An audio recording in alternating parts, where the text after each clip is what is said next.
Chanukah Sameach, everybody. Erev Tov, welcome. First night of Chanukah. Hope everybody's doing well. It should be Chag Urim Sameach, that have lots of light. There's a lot of darkness in the world, so let's please God hope that this Chanukah will usher in a very warm period, a very wonderful period. Tonight's shir is being sponsored by Pessi and Asher Reimer in memory of Asher's father, Julius Reimer Yehuda ben Harav Yosef Dov. Neshama should have an aliyah, and we should have good things and celebrate happy occasions. Thank you to the Reimers. It's a pleasure to welcome, Dr. Aaron Kohler. He spoke, if those of you who remember, back in the summer as part of our 24/8 series in Tanakh, and it's a pleasure to welcome back. He's a professor of Near Eastern Studies at Yeshiva University, chair of the Baron Department of Jewish Studies. He's the author of The Unbinding of Isaac. The book recently came out. It was recently reviewed in Tradition. I have not had a chance yet to read it, but please God, and before next year's Akedat Yitzchak. And it's gotten good reviews. There was just a write-up on it in Tradition, author of many other books. And he's been a visiting professor at Hebrew University. He just heard his parents live in Israel. And it's a pleasure to welcome him from Queens, New York, to our rotating Parsha Shir. Bakasha, Dr. Koller. Thank you so much, Rabbi Kelman. And I have to thank Pessi and Asher. So Asher, I assume we're just a few blocks apart? Is that okay? Oh, that's nice. Very nice. That's a treat for me. Asher was actually one of the early so he was helpful on that. Okay, so we're going to get started. I was thinking, should we do a Hanukkah shir? I had some thoughts on that, and then I thought, well, no, it is a Parsha shir. I don't really know if other people only do the Parsha, but it's a Parsha slot. I should do a Parsha shir. And then thinking, what's the connection between Vayeshev and Hanukkah? And, there are things to say. And I thought, you know what, this is silly. All the stories about the dreidel, it's all about how we weren't allowed to learn Torah. So what's more Hanukkah than just learning Torah? So that's what we're going to do. We're going to open the Parsha, and we're going to learn some parts of the story of Mechirat Yosef. And I feel like that's the epitome of celebrating Hanukkah. So I'm going to share my screen, put some images up. I think these were shared, or a slightly earlier version of this was shared in advance. So if you can follow with mine, that would be slightly preferable because it's a little bit updated, but it's 90% the same. So if you have it and you prefer to look at your own, that's certainly more than fine. What I'm going to do is break this shir into a couple of parts. And after each one, I will pause for some comments, questions. If anyone wants to put something in the chat, that would be fine. I'll break it up partly just to break it up, and partly also so that if you do have questions, we don't have to come back to it in 45 or 50 minutes, but we can take it more or less as we get to as we wrap up that topic. Okay, so the story of Mechirat Yosef. Lots of really fascinating things going on. We're talking about essentially Perek Lamed Zayin, and we are really going to be dealing with the second half of Perek Lamed Zayin. I do want to acknowledge that I have learned a lot from a lot of different sources, including, as you'll see, both Rishonim and modern scholarship, Chazal to a little extent. But I do want to single out two recent articles that I learned a particularly large amount from, both by my teacher, Richard Steiner. One was published this year called Contradictions, Culture Gaps, and Narrative Gaps in the Joseph Story. And the other one called Midianite Men and an Egyptian Man, Ambiguity and Contradiction, Light for Stil and Foreshadowing. So I gave you the link to one of them, but I'm happy to talk more about them. I'll mention him by name once or twice over the course of this year when he had a particular point, but I do want to mention that that a lot of this year was inspired by reading these articles. Okay, so the first section, the actual sale of Yosef. How did this happen? And the question of Reuven. So first, some basic geography. I know this is all familiar. It's Yakov is living down south, down in the center of the country. The Avot lived more or less entirely in the hill country, except when they go down to the Negev. The hill country being, as you know, the spine of Israel, which runs now right, in large part through the West Bank or just along the Green Line, which is hilly, right? And we know if you go to the east, you get into the Jordan Valley to the north, the Dead Sea, the Judean desert farther down south. And if you go to the west, you get to the Shvela and then to the coastal plain. But that central hill country, that's where the Avot spend much of their time. And remember where Yakov sends his sons, or his sons go out, Lerot et Atzon, they go up to Shechem, right? Which of course, modern Nablus, so right there, still in the hill country. And that's the thing I want to emphasize right now. So the brothers go up towards the north, still in the mountains. These are not mountains like the Rockies, but about 1,000 feet up, 1,500 feet up, very hilly. And they go up to that area of Shechem. And of course, Yaakov and Yosef, before Yosef goes to find them, doesn't know that they're not in that area. So if we zoom in here, so Nablus is here now towards the bottom of the picture. The little red arrow thing is marking Tel Dotan, modern Tel Dotan, the site of Dotan, which is where the brothers had gone in the story. So just to remind ourselves of the very basic narrative, the brothers left Yaakov, 10 of the brothers left Yaakov, they go up to Shechem, they then leave Shechem and go to Dotan. Yosef comes after them, goes to Shechem, because that's where he expects to find them. And he gets there and doesn't find the brothers. And unbeknownst to him, they were up farther north at Dotan. But before we see what happens to Yosef, I just want you to notice that the topography is very different up at Dotan. So you can see this on the map, which is why it's here. Dotan it's really in the sort of extension of the Jezreel Valley. This is Emek Yisrael that goes east to west across Israel, from Beit Shan and that area across over to the west, to the Mediterranean Sea. And Dotan is just to the south of this, but also in a fertile valley that connects to it. So of course, on the one hand, it's not surprising that the brothers who had trouble finding grazing grounds for the sheep at Shechem here in the hill country decided to go farther north. This is a long trip. This is not a 3-day trip. They are out clearly for weeks or even months. Today, Bedouin who travel with their flocks go for half of the year. They'll go leave the dry areas and go to the grassy areas and then come back 6 months later. So I don't know how long the brothers were planning on being away for, but it was not a short trip. And at some point they left Shechem and they go to the fertile area around Dotan. Now, we pick up the story in the text here. So Yakov tells Yosef to leave the valley of Hebron all the way down south and go up to Shechem. And he gets to Shechem. So a man finds him wandering in the fields, and the man asked him, "What are you looking for?" I'm looking for my brothers. Could you tell me where they're shepherding? And the man says, so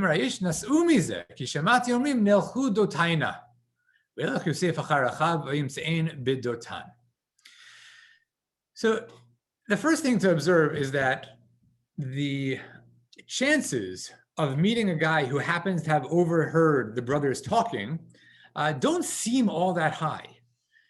He meets a guy wandering around Shechem, Ha'ish, unnamed, who not only does he know who Yosef's brothers were, which might not be so surprising because 10 men coming with large flocks to the area may have been noticeable, but he even knows when they left where they went to. So that seems like a remarkable coincidence. But the other coincidence, and this is where the topography is so important, or understanding the geography is so important. Another coincidence is that had Yosef found the brothers in Shechem, the whole story could not have taken place. The rest of what we're about to hear, the whole sale of Yosef to a caravan and to Egypt and so on, couldn't have happened The only reason that was possible is because he found the brothers up north near the Emek Yisrael. That's where a caravan would pass through. A caravan would never pass by Shechem in the middle of the hill country because no caravan is going to cross those mountains. They will loop up north and pass through the flat valley to get from the Beit Shan Valley over to the coastal plain. And only because Yosef found the brothers in Dotan and not in Shechem could the story unfold the way it did. So that's a lot of apparent coincidences. And those coincidences are all the more striking when we realize that Perek Lamed Zayin in Breshit is the first story, the first narrative in Breshit where Hashem doesn't appear at all. This is the first story in Torah, since we started at the beginning of Breshit, that God's just not in the story. Hashem's been the central character in the Torah up until this point, obviously with a cast of characters that go in and out in various relationships with him. But this is the first chapter, the entire Perek Lamed Zayin. There's just no God mentioned at all. I certainly don't mean to say that God's not involved. As we'll see, on the contrary, later on, Yosef's going to say that this whole thing was God. But it's the first time that God doesn't overtly get involved, talk to people, do something, actually act in a direct way. And that absence of God, coupled with these remarkable coincidences, that there's a mysterious man who knows exactly where the brothers were, and the brothers happen to be in a place that allows a caravan to pass by, is what gives the sense to a lot of readers for, at least the last 2,500 years, that this is a story about God, about Hashgacha Pratit, when God is nistar, when God is hidden. Unlike some of the stories with Avram and Yaakov and Yitzchak, where Hashem is much more directly involved, this is a story where God is behind the scenes, and yet it's the first time we see strings being pulled from behind the scenes. So it's also not surprising that, for example, when the author of Megillat Esther wants to allude to stories in Torah, the stories in Chumash, as a precedent for the story that he wants to tell in Megillat Esther, which also involves no overt involvement of Hashem, but a lot of coincidences that seem to just work out way too well to be just coincidences. He alludes repeatedly to the story of Yosef, because Yosef's the first time that we see this absence of an overt involvement of God, but with these coincidences. So again, the most important thing is just to observe that the geography works out really well, that because the brothers have moved up north to Dotan, that's why the rest of the story can happen the way it does. All right, there's the Dotan Valley. Do want to point out, so I mentioned these caravans that pass through. There's a fairly serious historical question about camel caravans and when camel caravans started coming in earnest. And there's a lot written about this. There were camels domesticated and used 1,000 years, I shouldn't say that, it's 500 years before started the Avot. By the late third millennium, by the late 2000s, we have good evidence of camels being used in different places. Camel caravans are later, but you see over here, you see Dotan, right? So now it's labeled here towards the top left of your map. And you see just on the other side of the Jordan River, towards the bottom right of your map, you see Dar Allah. From Dar Allah, from later in the time of Yosef, but from about probably about 1200 or so BCE, archaeologists found this little shard of pottery with a picture, which is in fact a picture of a camel caravan, or at least two camels. I assume it was a caravan. There's tons of evidence for caravans later on, but this is really lovely because here we have the caravan that picks up Yosef over in the Dotan Valley, almost certainly would have come up through Dar Allah. So it's not surprising that people in Dar Allah are drawing camel caravans. Again, this is centuries later. But this is a route that the caravans would have taken as they come through the Arabian Peninsula, bringing their frankincense and their other spices, other import goods, come up across the Levant across the land of Israel over to the Mediterranean coast, and from there they can go to the Phoenicians up north, they can go to the Egyptians down south. They can go all over the world. Anyway, so that's the caravans. Okay. Actually, let me pause here. See, there was already a couple of things in the chat. So let me pause for a second. So one question. So where was Yakov living? Right. So I should have said that more clearly. It does say in the pasuk that we looked at that he sent Yosef from Emek Hebron up to Shechem. So of course, Hebron is really far south. I should have looked up exactly how many miles, but we're talking about many dozens of miles. And again, this is not a trip for a weekend or even for a week. You have to assume the brothers were gone for months grazing their cattle. There are times of the year where the Negev is fertile enough to support these flocks, but there are times of the year where it's not. And this is presumably the warmer months where the brothers have to take the flocks up north and find fertile land. Maris wrote, didn't most caravans from the east follow the Jordan River south and then west through Machtesh Ramon? That's a great question. There are basically two options, as you say. So a caravan, using the information we have from later, from Neo-Assyrian times, we actually have a lot of information about these caravans.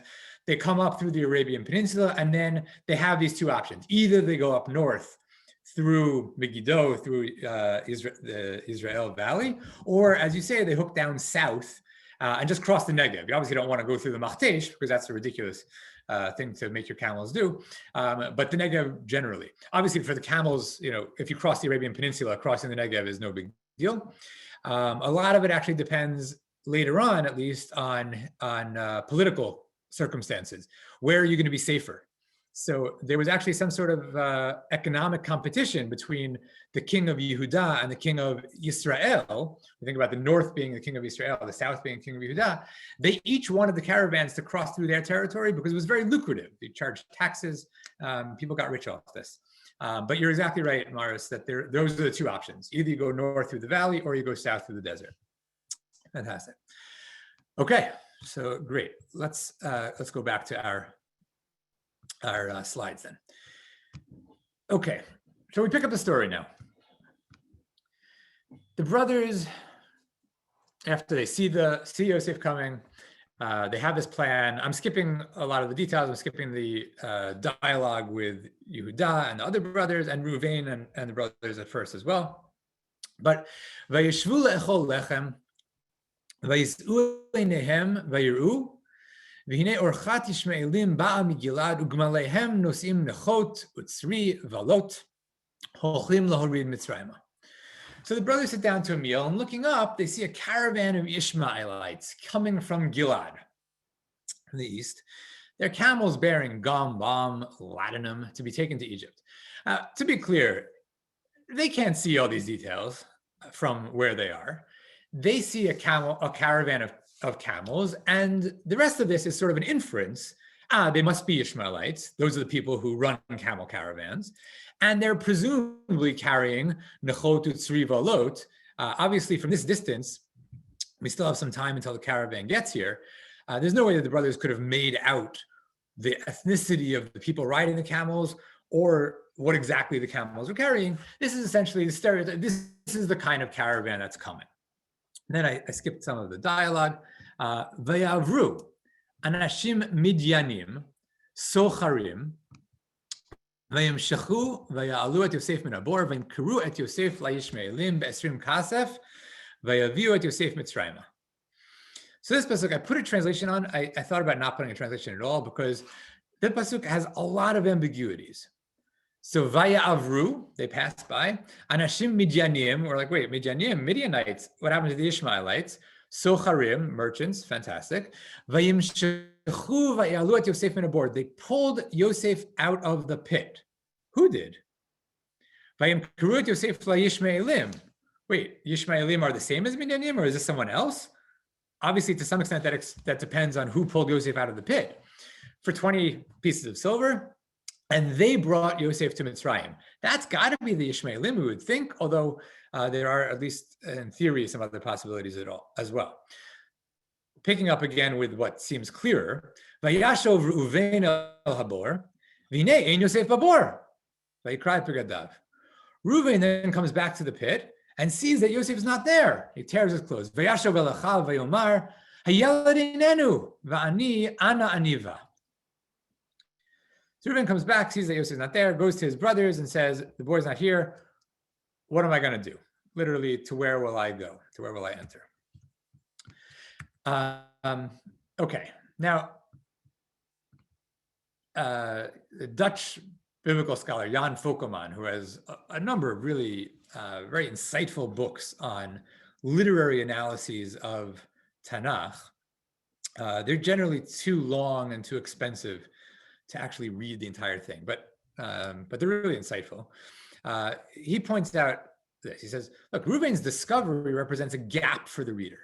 As we're reading, in other words, as we the readers are reading, we're like, wait, I don't understand. I'm missing some information here. Because in verse 29, we suddenly realize that Reuven could not have been a participant in the transaction, right? As we're reading, we thought that whoever was involved in Pasuk Chavchet included Reuven, that he, along with the rest of the brothers, was involved in the sale. But then he shows up. He comes back to the pit and he sees that Yosef's not there, and we're just caught off guard. Where was Reuven? So of course, this gap, this absence of information that we now realize we had, just needs to be explained. So where was he? So of course, there's a famous, Rashi very famously comments, channeling Bereshit Rabbah. The two views that Rashi quotes are both in Bereshit Rabbah. Rashi says, Vayashav Reuven, u'mechirato lo haya sham. The Reuven wasn't there when Yosef was sold. Shehigia yomo lelech ulshamesh et aviv. Because it was his turn to go home and to serve his father. In other words, Rashi is, again, channeling Bereshit Rabbah, arguing that the brothers were taking turns going home to take care of their elderly father. All right. Davar acher asuk haya b'sako v'ta'anito al bilbu yitzui aviv. And the other opinion, which is actually the first opinion of Bereshit Rabbah, is that he was refraining from participating in this big meal because he was still lamenting, mourning, repenting for the really serious sin that we heard in the last para, two parakim ago, for having disturbed his father's bed, which, as you recall, the Torah said he slept with Bilhah, with his father's pilegesh.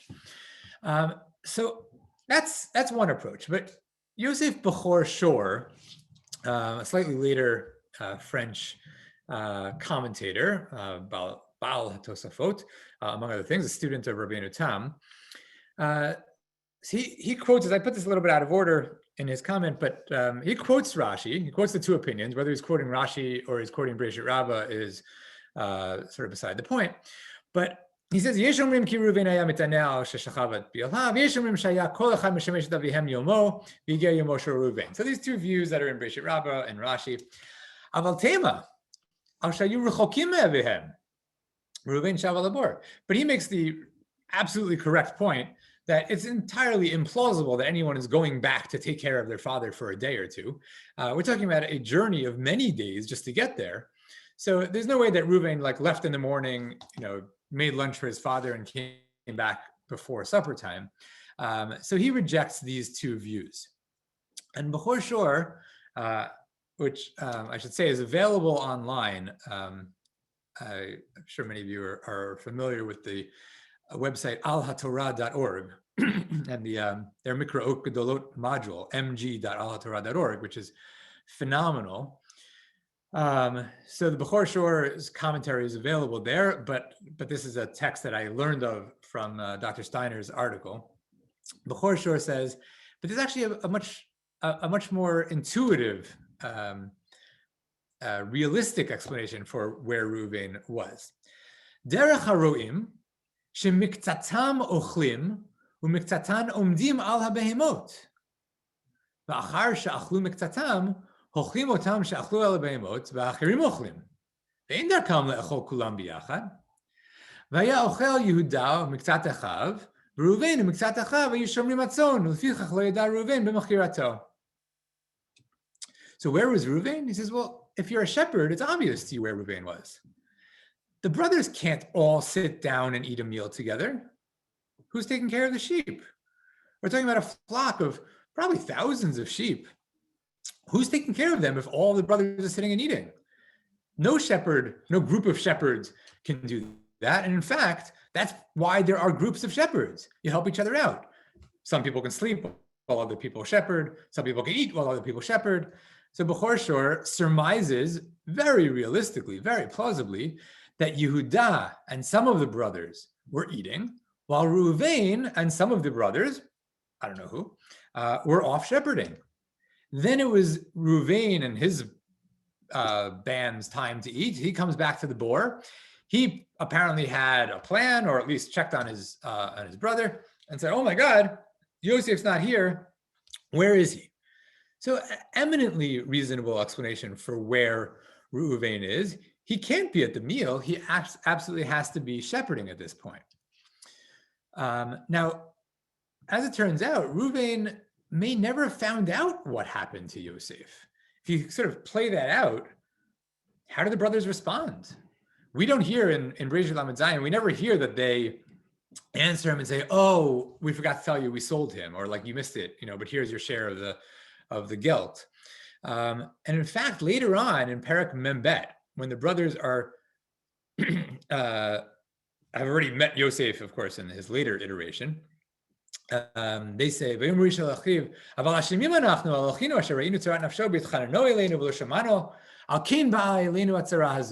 the brothers say to each other, look, we really are guilty because of our brother. We saw the pain in his soul as he was crying out to us. We didn't listen. That's why the suffering is befalling us." And Reuven says, "Vayan Reuven otam lemor, halo amarti alechem lemor, al techetu vayeled, v'lo shmatem, v'gam damo hineni drash." Now that phrase, "v'gam damo hineni drash," makes it sound like he really thinks that Yosef is dead. In other words, it may actually be that he sincerely believes Tarof Toraf Yosef, that a wild animal got Yosef. Maybe he has no idea that Yosef was sold. If he wasn't there and no one bothered to tell him, V'gam damo hineni drash, his blood is being avenged, makes it sound like he thinks Yosef's in fact been killed. I should also point out, and again, this is something Dr. Steiner points out, that first pasuk here on the slide, pasuk Kaf Aleph, where the brothers say, "Asher ra'inu tzarat nafsho b'hitzchanuno eleinu," we saw the pain in his soul as he was beseeching us, and we didn't listen. Well, that's something we didn't hear back in Perek Lamed Zayin either. We don't hear anything from Yosef as the brothers are casting him into the pit or plotting to sell him. We don't know what Yosef was doing. It's not, I don't think any of us thought that he was just stoically accepting his fate, but we weren't told that he was actually pleading with them to stop, to release him, to help either. But here down in Perek Membet, we do hear that. He was pleading with us and we didn't listen. So the last thing that this point about Reuven shepherding while the other brothers ate helps with is a question that a number of commentators have asked, and this is a translation of a line from an article by Baruch Schwartz, who's a professor at Hebrew University. And he wrote in an article on Mechirat Yosef, he says, they sat down to him, who cares, essentially? He writes it in a slightly more professional tone. How do these words advance the plot of the narrative? What do they contribute to the progression of the matter? And in Steiner's article, he actually gives two answers. So this is one answer that's sort of conventional answer. The usual answer to this question is that these words hint at the callous indifference displayed by the brothers, as they themselves later acknowledge, what we just read in Perek Membet as a Kaf Aleph. This answer is undoubtedly correct, but it's not complete. The other thing that Vayeshev le'echol lechem tells us, if we were shepherds, or if we just lived in a shepherding society, what we would realize is that Vayeshev le'echol lechem means that some, but not all of the brothers are eating, but not all of them are there. Because again, if we knew anything about shepherding, we would of course understand that they couldn't all be eating, and that this is the first time that in the story that we would see the brothers have to be split up. And that of course is important for the plot because Reuven can't be there. He apparently would have intervened and done something else had he been there. Okay, so that's about Reuven. I'm going to pause again So let me see the chat, and then if anyone else who didn't put in the chat wants to ask a question or make any comments, I'd be more than happy. Let's see. Kind of interesting that Ishmaelim is already gentilic in 2 generations. It's a group comment. What is Bechor's issue with the opinion that Reuben was fasting, repenting? Right. So that's a good point, Alana. He does not explicitly reject that. I think he sensed, and I think Rashi also senses, that is a more midrashic interpretation. There is no hint anywhere in the text that Reuben is repenting for his sin, and certainly nothing to connect that to this particular meal, that he wouldn't have been at this meal. We don't know whether he felt guilty in general. We certainly don't have any reason to think that he had to opt out of this meal because of that. As I said, Rashi actually reverses the order of the opinions in Bereshit Rabbah, and it may well be that he actually also did that because he sensed that the one about Reuben going home and taking care of his father, he thought was plausible, like on a pshat level, that might make sense. But the one about Reuben opting out of the meal because he was ostek b'sako v'tanito, I think that struck Rashi and I think Bechor Shor as well as overly midrashic and therefore not a really serious interpretation of the question. Okay, besides the chat, does anyone have any comments or questions that you want to make at this point? Nope. Fantastic. Everything is absolutely clear, certain, and there's no open ends here at all. Wonderful. So then we will go back to part 2. Part 2. Who sold Yosef to whom? So that's the pasuk that we looked at a few minutes ago that I said has all sorts of ambiguities in it. How did Yosef actually get to Mitzrayim? Well, one question that's I think it should be put on the table, but it's probably not a real question. Is was Yosef sold? Well, later on he says, "Ki gunov gunavti meretz ha'ivrim." That he doesn't say I was sold. He says I was stolen. But of course, that's not in contradiction to being sold. That's presumably the first part of it. I was kidnapped and then I was sold. So of course you could emphasize one or the other. In Parak Mem, when Yosef's already in Mitzrayim, he emphasizes the fact that he was kidnapped. We're going to focus on the sale part of it, not the kidnapping, but how he actually got to Egypt. Whose hands did he pass through?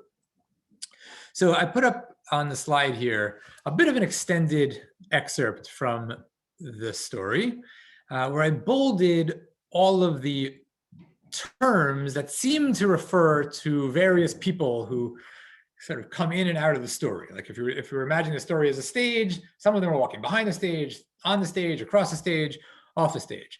So, and it gets a little bit confusing, so let's see what we have here.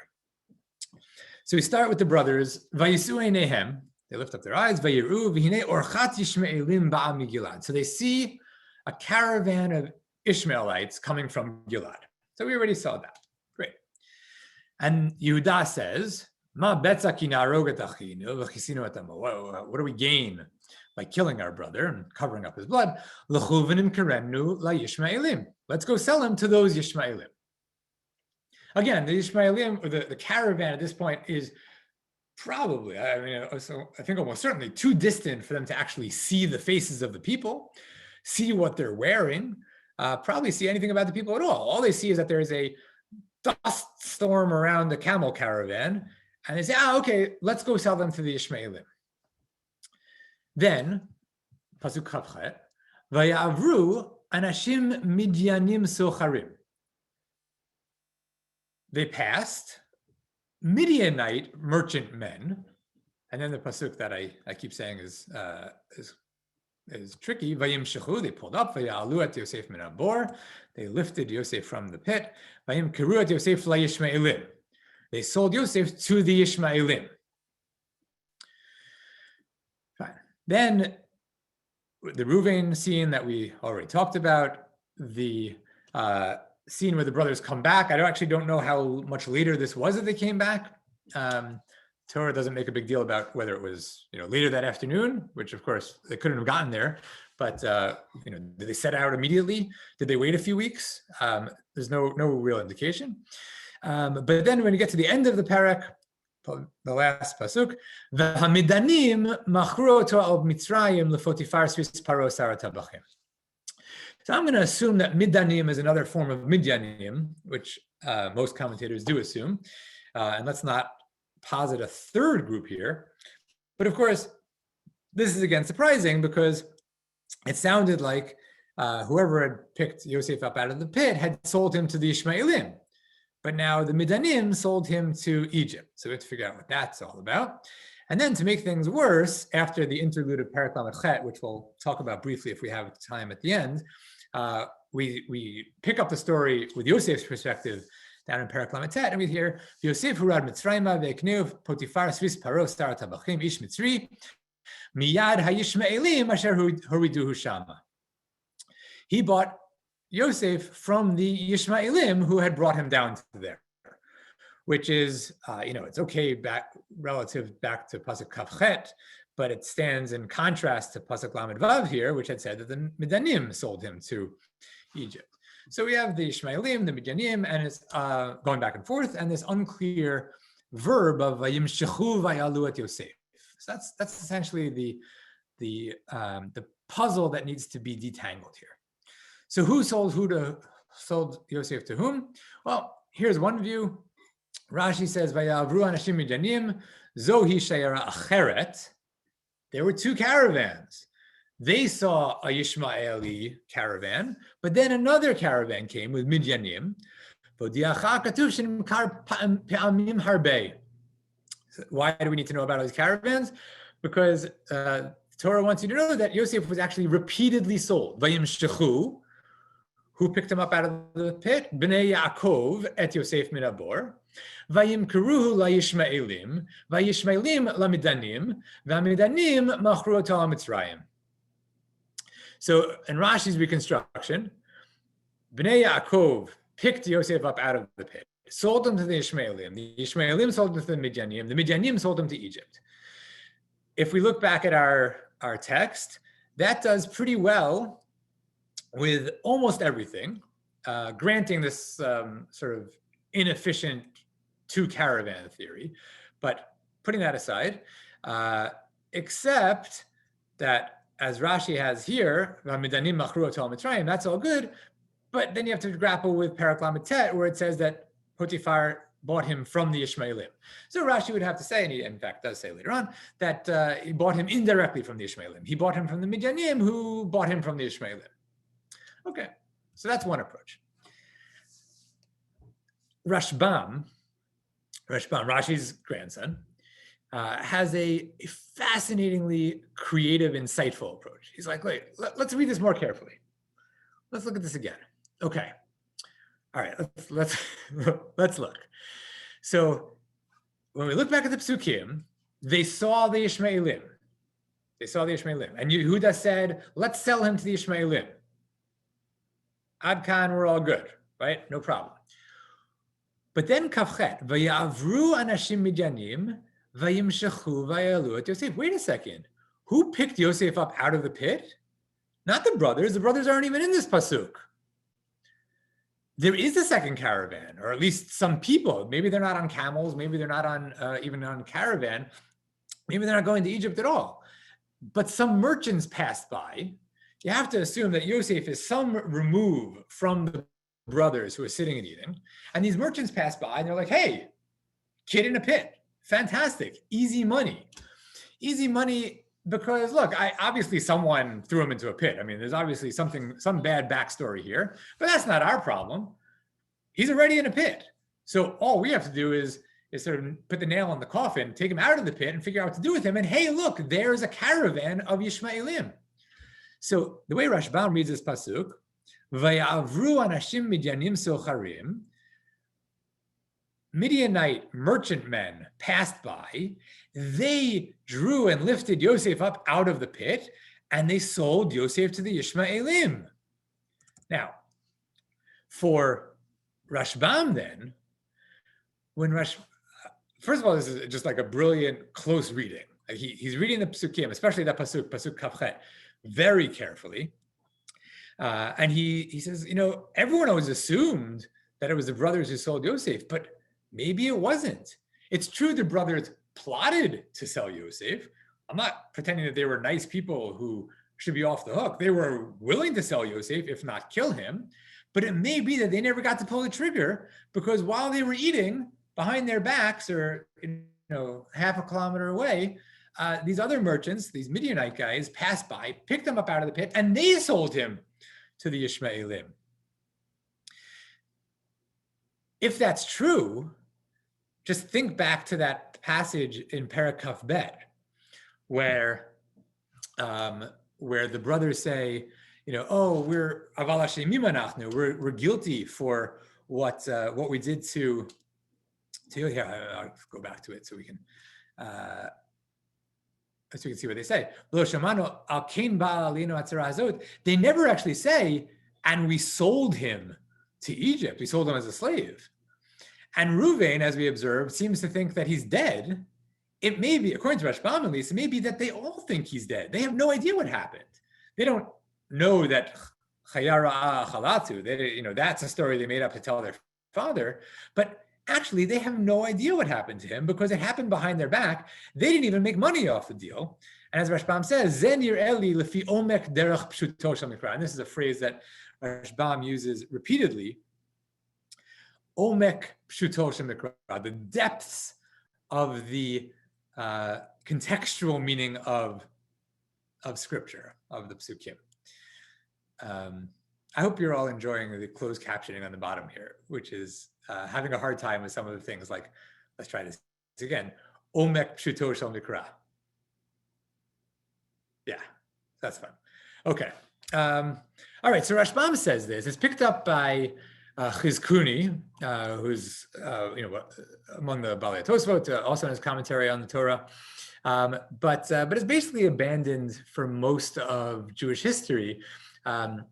Professor Marty Lukshin, who I think many of you in Toronto know well, actually wrote an article on thetorah.com where he articulates very well and builds up Rashbam's interpretation and points out something I didn't know, that Shadal, Shmuel David Lutzato, also follows Rashbam.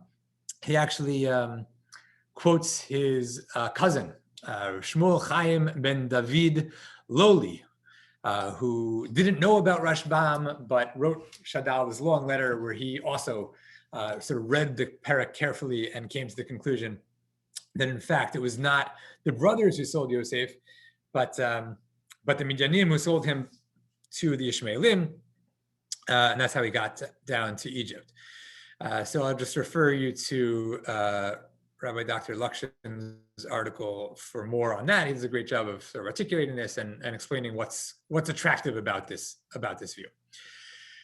But there is a third view. So there are Rashi, Rashbam, and there's a third view. And the third view is found in Rabbi Yosef Kara, whose Rashi is Talmid Chaver, and Avram ibn Ezra. And there actually are some places where we know that Yosef Kara's interpretations got to Ibn Ezra. It's conceivable that he heard about it indirectly from him, but it doesn't really matter. Ibn Ezra is slightly younger than Yosef Kara, but they're in different cultural worlds for most of their lives. It doesn't matter whether they influence each other or not. They both have the same view. And that view takes its cue not from primarily a close reading of Perek Lamed Zayin. They don't start by saying, well, let's read the Psukim carefully. They start by saying, wait a second, I know something about the terms Midianim and Ishmaelim. Not from Breshit. I know from later on in Tanakh a really important fact about these two terms. And this they get from Shoftim Perek Chet.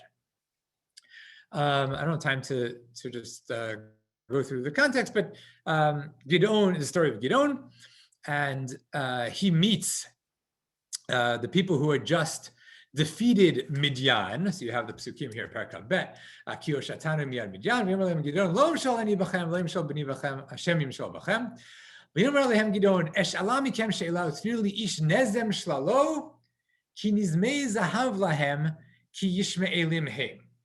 Gidon says, all I want is the earring or nose ring, the gold rings that you took as plunder. The Midianites have rings. We all know that because they are Yishma'elim. In other words, what we're hearing here in Shoftim is that Midianim is actually a subcategory of Yishma'elim. So Yosef Kara, in his commentary on Shoftim there, says, Ki Yishma'elim heim, Lemedim Korei Yishma'elim, Dichtiv Vayavru Anashim Midyanim Socharim, Uchtiv Vayim Korei Yosef LeYishma'elim. So we learn that they can be called Yishma'elim, as it says in Breshit Lamed Zayin, that the Midyanim are Yishma'elim. Ibn Ezra on our pasuk in Breshit Lamed Zayin says the same thing. Ibn Ezra Vaya Avru, V'chasher Avru Elah Yishma'elim Asocharim, Ki ha-Midyanim yikaru Yishma'elim, V'chein amar al Malchei Midyan ki Yishma'elim him. So Ibn Ezra also says, when Pasuk Kavchet says the Midyanim passed by, that simply identifies them as a type of Yishma'elim. The Midyanim were Yishma'elim. I'm not exactly sure if that's how Ibn Ezra would put it, but that's how I'll put it, because I think that's the precise way of putting it. So, in other words, here's what we have. The brothers see a caravan Elim. They don't know what kind of Yishma'elim. They know they're Yishma'elim. As they get closer, Vayavru Anashim Midyanim Socharim. It turns out that they are Midyanim. That's a subtype of Yishma'elim, and that they're merchants, which is probably also important, but I won't pursue it right now. Vayim Karu, going now, Yosef Kara and Rashbam, going back to the view that this now takes the brothers as a subject. The brothers sold Yosef to the Yishma'elim. Yishma'elim? Yeah, the Yishma'elim. What kind of Yishma'elim? Midyani Yishma'elim, because Midyanim are Yishma'elim. So now, all that's really good, and I think that's quite compelling. In other words, Yosef Kara and Ibn Ezra's idea that there's no contradiction between Yishma'elim and Midyanim. On the contrary, they're synonyms. They're not really synonyms. I think, again, more precise is to say that Midyani is a type of Yishma'eli. But that means that the Torah can go back and forth. Ishmaeli is the general word. Clearly, the brothers, when they're sitting and eating, they couldn't have known that they were Midyanim. They just say, there's the Ishmaelim. As they get closer, they say, they're Midyanim. They sell Yosef to the Ishmaelim. Later on, when we hear that the Midyanim brought him to Mitzrayim, we're not troubled by that because we know they're Midyanim. And when we hear that Potiphar in the beginning of Perek Lamed bought Yosef from the Ishmaelim, we're not troubled by that either because the Midyanim were Yishmaelim. If that's all right, then there's no problem to answer like how could the Torah contradict itself by calling them Yishmaelim or Midyanim? There is, though, a literary question. Why switch back and forth? Why would you call them Yishmaelim and then Midyanim and then Yishmaelim and then Midyanim? Like, what's going on with that? And here, Dr. Steiner has a really interesting suggestion, which I'm going to put on the table and let you mull over, which is that calling them Midyanim seems particularly important rather than just the general term Yishmaelim, because then we have Yosef going down in the hands of Midyanim to be an Ish Mitzri, first to be sold to an Ish Mitzri and then to become an Ish Mitzri. At the beginning of Sefer Shemot, we're going to have an Ish Mitzri, Moshe, who goes to Midyan and becomes a Midyani. And so it might be really important for the Torah to call them Midyanim here, not because we really particularly care what kind of Ishmaelim they are, but because it then sets up this really interesting parallel, really a mirror image of the sale of Yosef being at the hands of the Midyanim going to Egypt, which is going to sort of reverse foreshadow the story of Moshe, who's going to be an Ish Mitzri going to Midyan. And of course, Moshe's identity, I don't know who will be doing Parshat Shemot with you, but Moshe's identity in Perek Bet is just phenomenally, like deliciously complicated as to who he thinks he is and who he thinks he's not. But the Midyani and Mitzri aspects of his personality, of his character, are played with really extensively in Perek Bet and Shemot. So maybe that's why Midyani is an important term to use here. It sets us up to see the mirror image of this later on in Sefer Shemot. Okay, but now here's my last point about this, and then I'll stop. I'll see if there's time for more things, and that's that. You'll notice that I actually defended here two different views. I'm not defending Rashi's view. I think Rashi's view is overly complicated, positing that there are these multiple sales. And again, as I pointed out, it doesn't actually solve all the problems, because later on, the Ishmaelim are said to have sold Yosef to Potiphar, but so are the Midanim, and that doesn't work out well for Rashi. But the other two views, Rashbam on the one hand, that actually the brothers never sold Yosef. It was the Midianim who sold him to the Ishmaelim. And Yosef Kara and Ibn Ezra on the other hand, who says that actually the brothers sold him to the Ishmaelim. What kind of Ishmaelim? Midianim. Both of those, I think, are really quite compelling. At least I'll say that they both work out well in the text. I see no problems with them textually. So why are there two legitimate views? Well, it really hinges on that pasuk kafchet, which is a complicated pasuk. It neglects to tell us the subject of the verb vayimshechu vayalu et Yosef min habor. Or at least according to most, it doesn't. According to Rashbam, it's straightforward, but according to the others, it's sort of implicitly the brothers, but doesn't say that. And I love the point that was made by Ed Greenstein, who taught at Bar Ilan until his retirement a couple of years ago. He wrote, he's written a lot, but he published a translation of Sefer Eov last year that made a big splash. Because he's worked on Eov for many decades, but actually decades ago he wrote this really nice article called "An Equivocal Reading of the Sale of Yosef." He develops things in slightly different ways than we just did this evening, but he also thinks that the story is fundamentally ambiguous as to how Yosef got to Mitzrayim. It's actually not known how Yosef got to Mitzrayim. It can't be concluded with any finality, whether Rashbam and Shadal were right, that it was actually the Midianim who took him out of the pit, or Ibn Ezra and Yosef Kara are right, that it was the brothers who sold him to the Ishmaelim. It's hard to be sure. Now, obviously, in terms of, as a matter of fact, only one of those could be right. But on a literary level, Greenstein argues that the Torah is trying to be ambiguous. You know why? And this is what makes this a really brilliant article and not just a sort of nihilistic, like, I don't know the answer. Greenstein says, no, the ambiguity is the point. And this is the passage you have in front of you. The story's ambiguity concerning the natural or human chain of events throws into bolder relief the actual cause of Joseph's fate. As Joseph himself explains to his brothers, and via the narrative to the reader, he says down in Perek Nun Hey, and then again in Perek Nun, it wasn't you, it was God. By blurring the human factors leading to the enslavement of Yosef, the narrative sharpens our image of the divine factor in bringing it about. In other words, Greenstein's argument is the Torah doesn't want to say exactly how, like sort of neat and clean chain of events, X happened and Y happened, and that's how Yosef got to Egypt.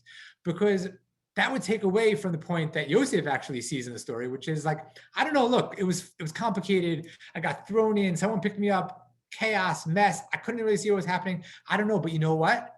It doesn't matter, because obviously the brothers were not good people here, but it wasn't really their doing. It was really a divine plan that got Yosef to Mitzrayim, and by not making it clear which human actors are actually to blame for this, makes it easier to see that actually the humans are only bit players in the narrative anyway. They're just tools in the hand of the actual architect of the story, in other words, in the hands of God. And that ambiguity, that blurriness, that sort of the blur of what's going on here, I think may mirror Yosef's own experience, but also may highlight, as Greenstein says, the fact that it was really God orchestrating the whole thing. I do want to just end this section with one last point, and that's that later on, Yosef says repeatedly to the brothers, "You sold me here." A couple of times he says that. Of course, it's not.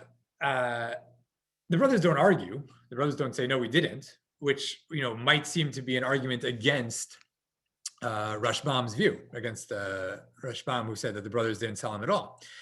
But of course, that highlights two things. It highlights, first of all, the fact that all we really know is that Yosef thought the brothers sold him to Mitzrayim, which is not unreasonable at all. Even if the Midyanim, as Rashbam and Shadal argued, actually went behind the brothers' back, pulled Yosef out of the pit and sold him off to the Ishmaelim, and the brothers never knew about it, from Yosef's perspective, Yosef was thrown into the pit by his brothers, and then an hour later, he's dragged out by merchants who sell him off to a caravan going down to Egypt. So he certainly would assume that the brothers were behind this, even if the brothers might not have actually known about it. Of course, Shadal actually does ask the follow-up question. Well, so why don't the brothers argue about it? Why don't they say, no, we didn't sell you. We didn't do that. And there are a couple of different answers that are possible there. But of course, one of the obvious ones is that, in fact, if they did that, they would have had to admit something worse. They would have had to say, "Oh, we didn't sell you. We intended for you to die in the pit," which would, of course, been a very poor defense of their moral integrity at the time where they're incredibly vulnerable. So I say this both because if you're reading on in the Parshat and you're like the Torah and you're like, wait a second, but I know the answer because Yosef said that the brothers sold him. So the commentators do know that, and I think it's worth realizing that's Yosef's perspective, not necessarily reflective of what actually happened.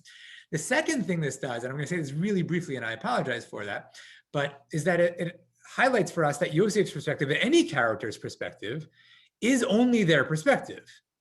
We might not know whether we'll never know whether their perspective is in fact indicative of anyone else's perspective or, quote unquote, what actually happened.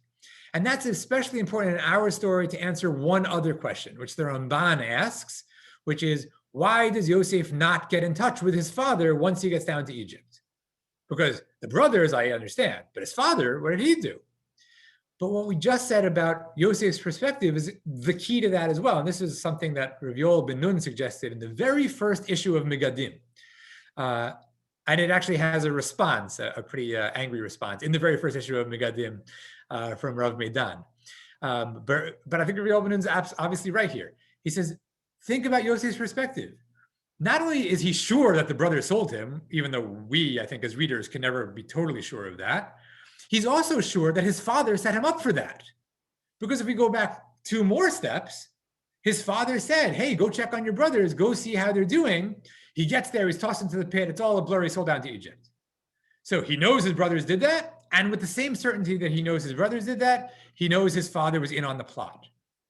The only one that was not in on the plot, Yosef knows, was Binyamin, which is why, of course, once Yosef is ensconced on the throne of Egypt, he wants to get Binyamin down to Egypt to live with him.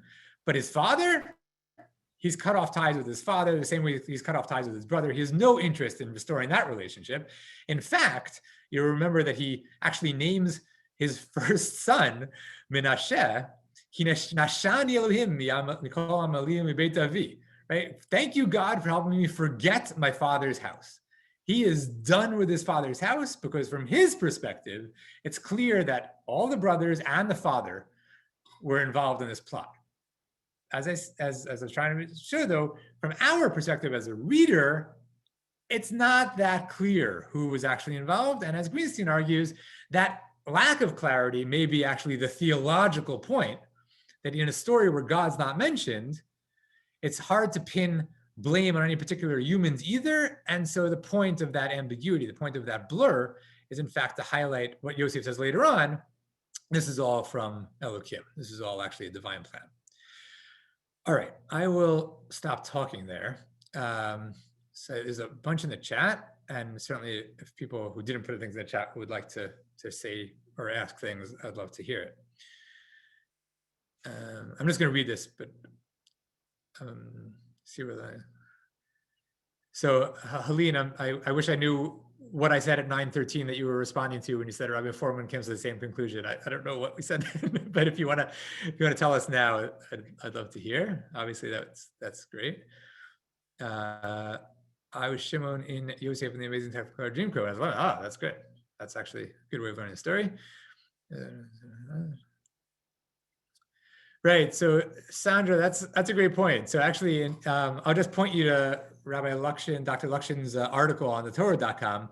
He actually has a hypothesis that the reason no one else read the way Rashbam did is actually because of the piyutim of the Asara Harugei Malchut, because it was so ingrained in like traditional Jews' memories, in their consciousness from like age 5, that the brothers sold Yosef. The brothers sold this for 20 shekel. We all know the brothers sold Yosef.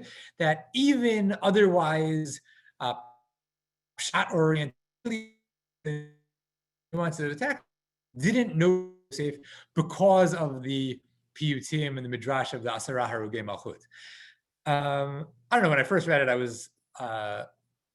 was less. I was unconvinced that was as powerful as he thought. But now that you've added your voice to that hypothesis, also maybe it's more plausible than I realized. Rashbam concluded. Okay, great. So, Helene, thank you. I have to assume that Rabbi Foreman knew Rashbam. And Shadal probably. So that's great. And okay, why would Yosef think that his father's part of the plot? So I hope that was clear, right? That from Yosef's perspective, his father sent him to visit the brothers.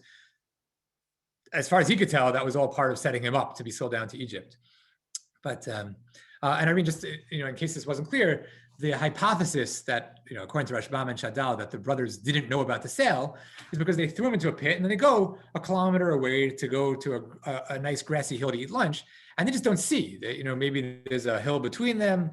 It's not right next to them where they're eating. They don't want to hear his screams as they're eating. It disturbs their wine. So they actually want to be somewhat far away from him, which is why, unfortunately, according to this version of the story, they don't see when other people come and take him out of the pit. So that's clear. All right. So people who didn't put it in the chat, anyone?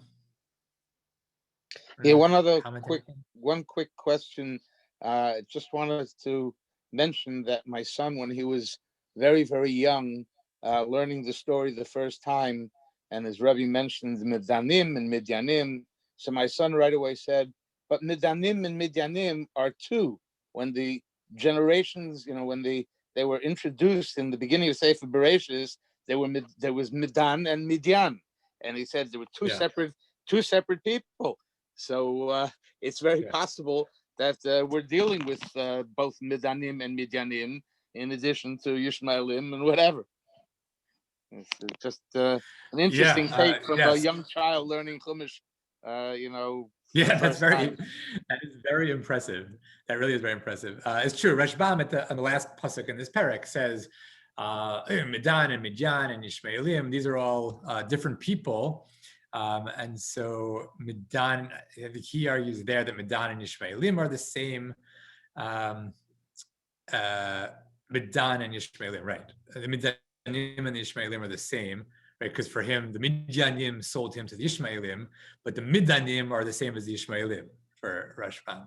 So yeah, that's very impressive that your son remembered names that show up in genealogies. I think that's not normal. I'm sure your son's normal, but that's an impressive feat. All right. Okay. Okay. Any other questions? Let us know. Just actually next week, I'll be giving the Parsha Shir on Parsha Miketz, which will be in a sense the conclusion of our Hanukkah program. I sent out earlier today. I'm sure many of you saw it. We have, I think, a fantastic Hanukkah program begins on Sunday. All the regular shiurim will not be, you'll have to log in, not through this regular login. You have to register for the Hanukkah program. So beginning with Rabbi Liebtag Shir through the Parsha Shir next week, will be on the Hanukkah login. So I do encourage everybody to register. We have, I think, 8 shiurim, plus the regular shiurim of Mark Gesundheit and Moshe Sokolov, 8 special Hanukkah shiurim. So we have 11 shiurim next week. Every single